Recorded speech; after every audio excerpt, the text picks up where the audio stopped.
دلیر امام علی و عبدالله غربتی، دو روزنامه‌نگار تاجیک، دیروز به بینای دادستانی ناحیه شاه منصور دعوت و بگاهی آن روز بازداشت شدند. مقامات علیه دلیر امام علی با اتهام فعالیت صاحبکاری غیرقانونی و دیده و دانسته دادن خبری بر دروغ عاید صادر شدن جنایت پرونده باز کردند. روزنامه‌نگار عبدالله غربتی به استفاده زور علیه نماینده حاکمیت گمانبر دانسته می شود. به گفته وکیل دفاع عبدالرحمن شریپوف، دلیر امام علی در بازپرسی گفته است آن نوار بحث برانگیز را بعد پشیمانی پاک کرده بود. وکیل دفاع از قبل دلیر امام علی گفت نوار بحث برانگیز سال گذشته ثبت شده، در آن دلیر درباره یک مسئول حکومت ناحیه شاه منصور صحبت می‌کند.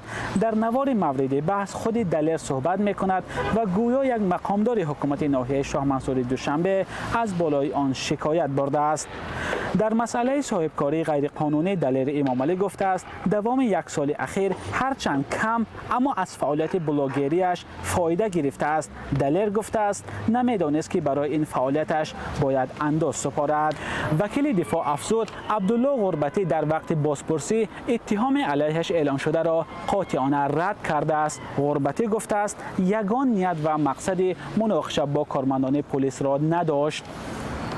بعد از ظهر دیروز خبرنگاری رادیوی آزادی شاهد بود که عبدالله غربتی را به بینای دادستانی ناحیه شاه منصور دعوت کردند. کمی بعد غربتی را در ماشین سوار کرده به بینای شعبه کارهای داخلی ناحیه شاه منصور یک گذراندند.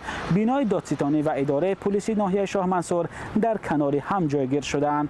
وکیل دفاع از قبل عبدالله غربتی گفت این روزنامه‌نگار را شام دیروز بعد بازپرسی از اداره پلیس رها کردند، ولی عبدالله غربتی به وکیل دفاع گفته است وقتی به نزد پاسگاه آمد یکی از کارمندان پلیس پیش روش را گرفته او را دوباره به اداره پلیس میبرند و نسبتش با اتهام مناقشه با کارمندان پلیس عیب اعلان میکنند.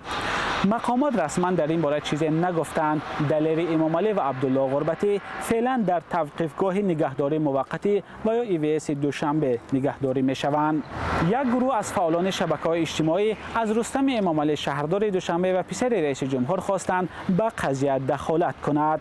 بازداشت دو روزنامه‌نگار در حال صورت میگیرد که دلیر امام علی روز 4 ایون امسال بعد یک ثبت ویدیویش در حکومت ناحیه شاه منصور بازداشت و بازپرسی شد و هم مشت خورد. گزارش‌های انتقادی و بی‌پرده دلیر امام علی و عبدالله غربتی دوام چند ماه اخیر به احتمال زیاد باعث بازداشت شدن این دو روزنامه‌نگار شده است.